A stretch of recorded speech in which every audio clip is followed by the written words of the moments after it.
Hai semuanya, kali ini kita bakal belajar tentang sistem pertidaksamaan dua variabel.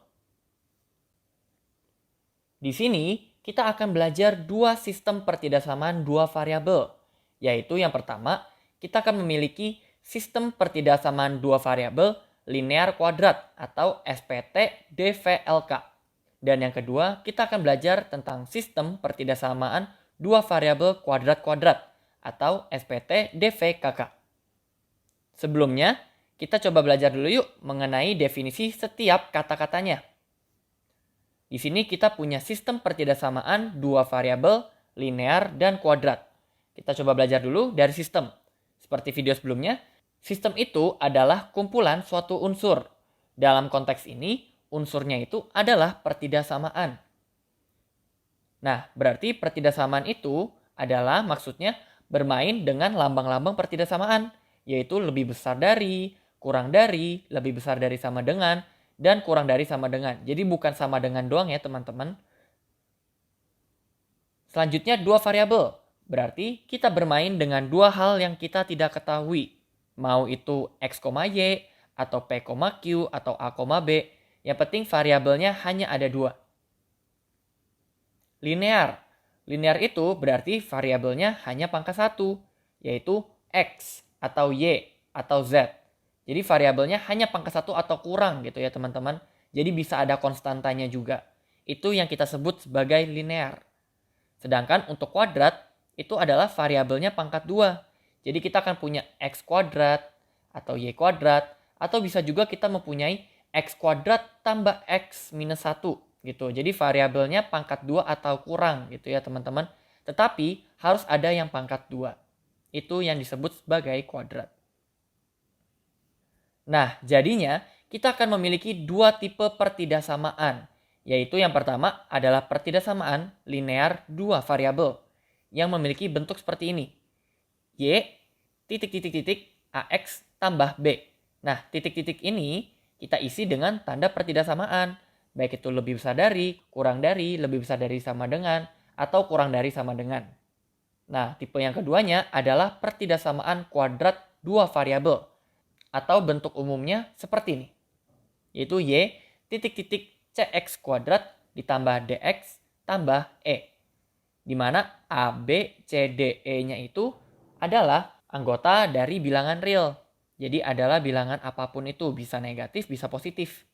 Dan titik-titiknya diisi dengan tanda pertidaksamaan. Ketika kita sudah tahu ada dua tipe pertidaksamaan, maka kembali lagi ke yang tadi, kita memiliki dua sistem. Yaitu yang pertama, sistem pertidaksamaan dua variabel linear kuadrat. Apa sih artinya? Berarti kita akan memiliki dua pertidaksamaan yang mengandung dua variabel. Dan pertidaksamaan yang pertama itu berbentuk linear dan pertidaksamaan yang kedua berbentuk kuadrat. Itu yang kita sebut sebagai SPT DVLK. Dan sistem yang kedua, kita punya SPT DVKK. Berarti kita akan memiliki dua pertidaksamaan yang mengandung dua variabel, di mana pertidaksamaan pertama kita punya bentuknya itu kuadrat, dan pertidaksamaan kedua itu juga bentuknya kuadrat. Di video kali ini, kita akan belajar lebih dalam ke bentuk pertidaksamaannya terlebih dahulu. Nanti, untuk sistemnya akan kita bahas di video selanjutnya. Pertama, kita ingin belajar dulu pertidaksamaan linear dua variabel. Gimana cara mengerjakan pertidaksamaan linear dua variabel? Prosedurnya adalah sebagai berikut. Yang pertama, alangkah baiknya jika kita membentuk pertidaksamaannya menjadi bentuk seperti ini.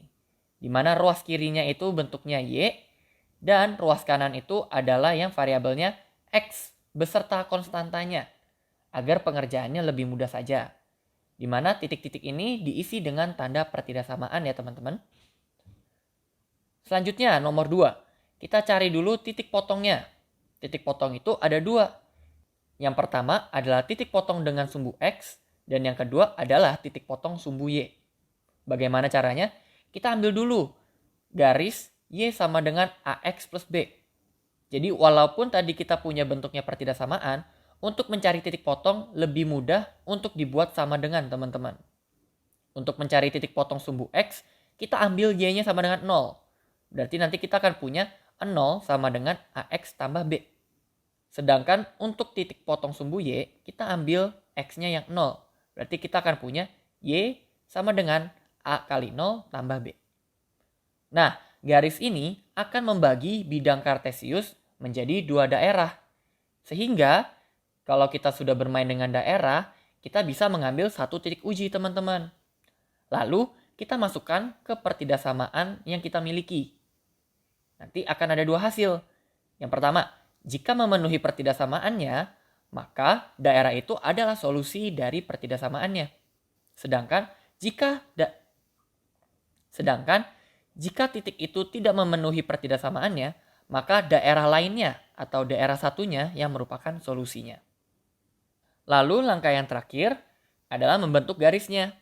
Kenapa? Karena kita mempunyai bentuk pertidaksamaan.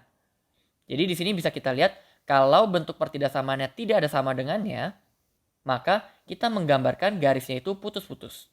Sedangkan kalau ada sama dengannya, maka kita membuat garisnya itu tidak putus-putus.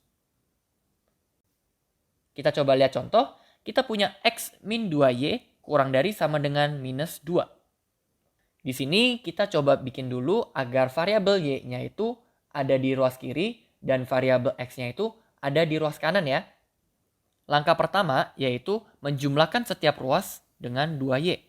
Sehingga kita akan memperoleh X minus 2Y tambah 2Y yang hasilnya 0 kurang dari sama dengan minus 2 ditambah 2Y.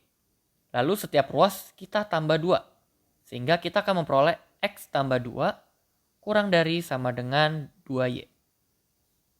Lalu kita bagi kedua ruas dengan 2. Sehingga kita akan memperoleh setengah X ditambah 1 kurang dari sama dengan Y. Bentuk ini juga kita bisa tuliskan sebagai Y lebih besar dari sama dengan setengah X ditambah 1. Selanjutnya, kita cari tipot atau titik potong. Tipot terhadap sumbu X. Berarti kita ambil Y-nya sama dengan 0. Sehingga kita akan memiliki 0 sama dengan setengah X ditambah 1. Teman-teman ingat, untuk mencari titik potong, pertidaksamaan ini kita jadikan sama dengan. Kita jadikan persamaan agar kita bisa tahu titik yang mana yang menjadi titik potong. Maka kita akan memiliki setengah X sama dengan minus 1. Atau X-nya itu adalah minus 2. Berarti titik potong di sumbu X kita akan memiliki minus 2,0. Karena X-nya itu minus 2 ketika Y-nya sama dengan 0. Selanjutnya, kita cari titik potong atau tipot dari sumbu Y. Berarti ini tuh X-nya sama dengan 0. Maka kita akan punya Y-nya sama dengan setengah kali 0 ditambah 1. Kita akan punya Y-nya adalah sama dengan 1. Maka titik potong dengan sumbu Y adalah 0,1. Kita langsung bisa menggambarkan titik-titiknya di grafiknya.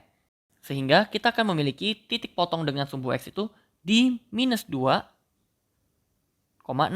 Berarti ada di sini. Yang ini minus 2,0. Dan titik potong dengan sumbu Y itu ada di 0,1. Berarti ada di sini, teman-teman. 0,1. Jika kita menghubungkan dua titik ini dengan sebuah garis, kita akan memiliki kira-kira garisnya itu seperti ini. Ke sini. Dan dilihat dari pertidaksamaannya, kita punya lebih dari sama dengan. Berarti garisnya tidak putus-putus, teman-teman. Kita akan memiliki garisnya seperti ini.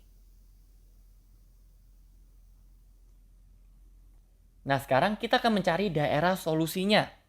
Gimana caranya? Kita ambil dulu titik uji. Misalkan kita ambil 0,0 di sini. Titik ujinya pakai warna merah ya. Nah, titik uji 0,0 ini kita masukkan ke pertidaksamaan ini, teman-teman.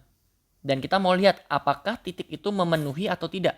Maka kita akan punya Y-nya yang sama dengan 0 itu lebih besar dari sama dengan setengah dikali 0 ditambah 1. Sekali lagi, Y-nya itu 0 karena titik ujinya tuh Y-nya 0. dan X-nya juga 0 karena demikian. Maka kita akan memiliki 0 lebih besar dari sama dengan 1. Dimana kita tahu ini tuh salah ya teman-teman. Karena 1 itu lebih besar dari sama dengan 0. Kalau kita bisa bilang daerah yang berada di bawah garis ini adalah daerah 1 dan daerah yang di atas garis itu daerah 2, maka karena 0,0 itu tidak memenuhi pertidakssamaannya, daerah 1 itu bukan solusi dari pertidaksamaannya, melainkan solusinya adalah daerah 2. Maka solusi dari pertidaksamaan itu adalah seluruh titik yang berada di atas dan pada garis ini. Oke, sampai di sini dulu ya pembahasan kali ini. Sampai jumpa di video pembahasan selanjutnya.